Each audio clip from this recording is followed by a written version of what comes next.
So I had a question come in recently asking, how do I learn to love and trust people again?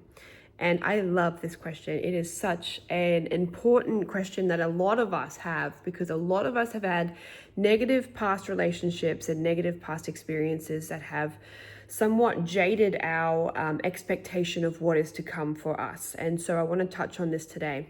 Now, learning to love and trust yourself first and foremost is the most important part of this equation, because if you don't love yourself and if you don't trust yourself, you're never going to be able to have that love and trust for anyone else. Because if you are, just think about this for a minute. If you are fully in love with yourself and you love yourself and you know your value and your worth so completely, there is nothing that anyone else could ever say or do to you that would change the way that you feel about yourself. So it is less about you learning to love them or learning to trust them, and it is so much more about you learning to love yourself completely and learning to trust yourself completely. Because if you have those two things down, there's not a single thing in this world that anyone else could do to you that would make you question that.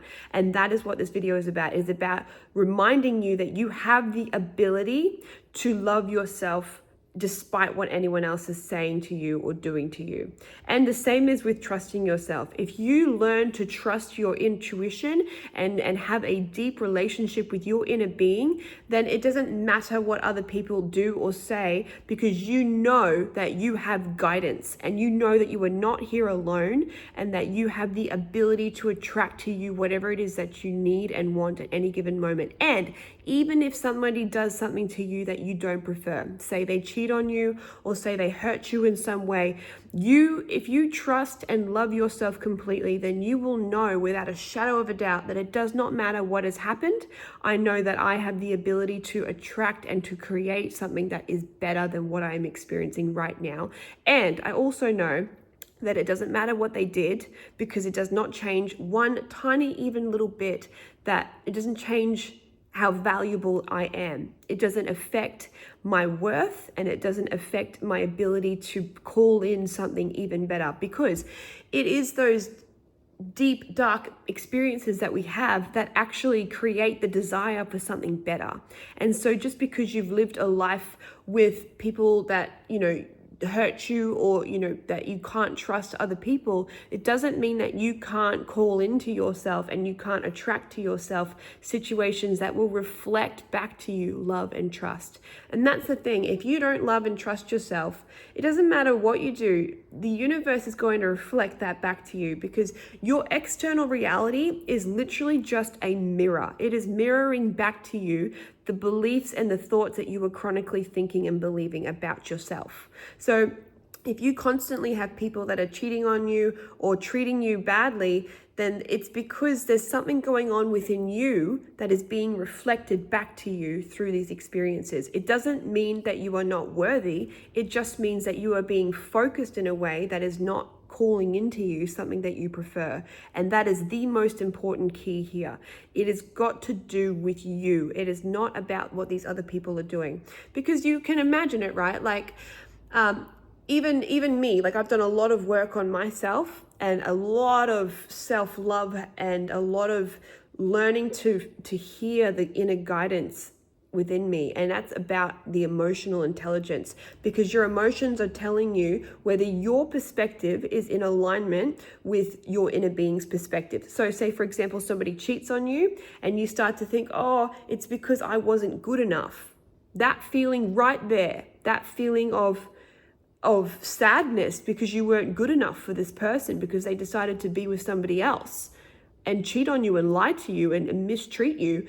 That feeling that you have that you're not good enough, that's because your inner being is communicating to you through that emotion by saying, I don't see it the same way as you. Just because that person did something to you does not change your worth. It does not change how beautiful and powerful and magical you are. It is more of a reflection of what's going on within them. It has nothing to do with you. It has only to do with what you believe about yourself. And you'll see that a lot where people who don't love themselves will put themselves in a lot of situations that will reflect that back to them. I remember I was doing that to myself where I don't want to go into the specifics of it, but I've had lots of relationships in the past, and not all of them were all rosy, and it was more of a reflection of what was going on within me not valuing myself and not having enough boundaries and stuff, but also not listening to my own intuition, which was telling me that this relationship isn't in alignment with you and that you can find somebody better. But I first had to work on how much I loved myself and how much I could trust in my own emotions and my own inner guidance. Because if you don't have those two things down pat, then you're going to see that reflected back to you in relationships. And that is all that is going on here.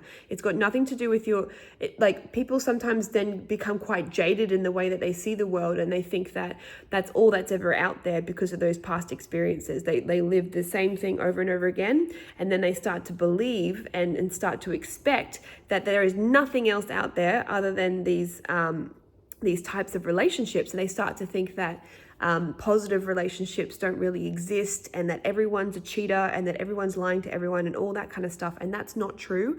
That's just where their focus has been. Because if you give anything enough attention and focus, then it's going to become your reality, and it's going to become a belief. Because a belief is literally, the definition of a belief is just a thought that you continuously think over and over and over again until you start to believe it. So just because you've had past experiences that didn't feel so good to you does not mean that that's going to be your future forevermore, but it will be if that's all you ever focus on, and if you don't change your thoughts, and if you don't change your beliefs. And the way that you change your thoughts and your belief is changing your focus and changing the way that you see things, and listening to that inner guidance that you have within you, those emotions that are telling you moment to moment whether what you were thinking and looking at and saying is in alignment with your inner being. Because we've all done that, where we've gotten mad at somebody or lost our temper or done something and we don't feel good.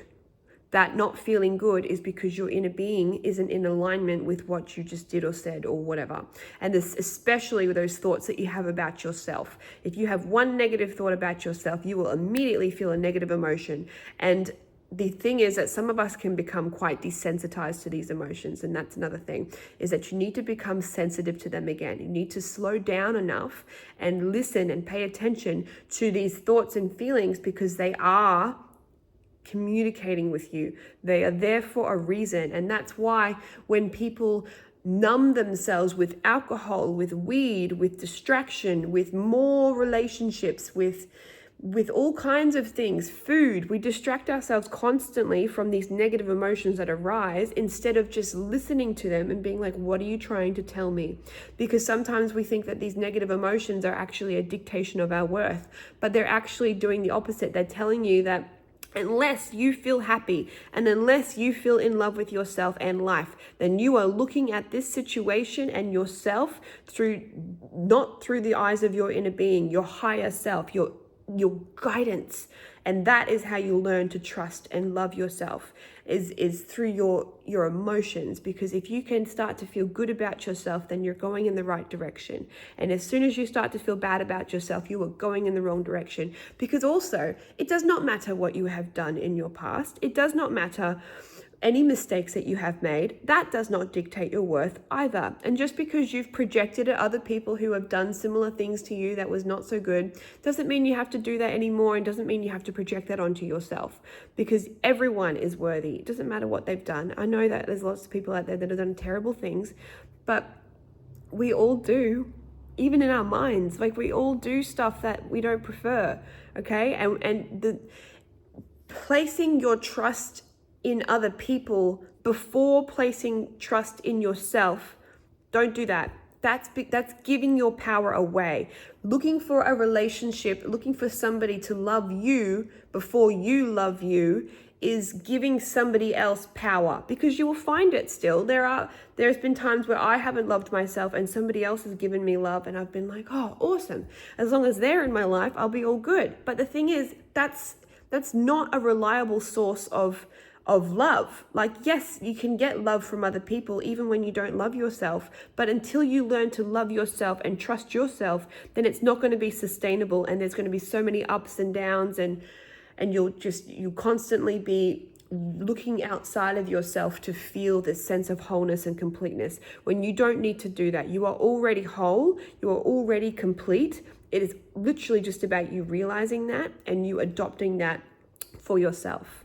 So before you go and try and find a relationships that you can find love and trust, look at yourself, look at that relationship with yourself. Until you can learn to love and trust yourself, then it's not going to be a sustainable method looking for that in other people, but it is completely possible. And we're down here to be with each other, we're not down here to live a life of solitude. I mean, some people prefer that, but we're down here to, get amongst it and to have these relationships. So it's not saying that you can't ever have a relationship. It just means that you need to prioritize the one that you have with yourself, because that is literally why you are struggling with other people, because that one with yourself isn't completely whole yet, and there's some work to do. There's just shifting perspective. That's all that you need to do, is shift your perspective until you feel that relief, until you feel that emotion wash over you, like your inner being saying to you, yes, I love you, and you have guidance, and everything will work out well for you. And having that trust in that bigger picture, knowing that everything is going to be okay, and that you can attract to you anything that you desire. All you have to do is shift your focus and your perspective.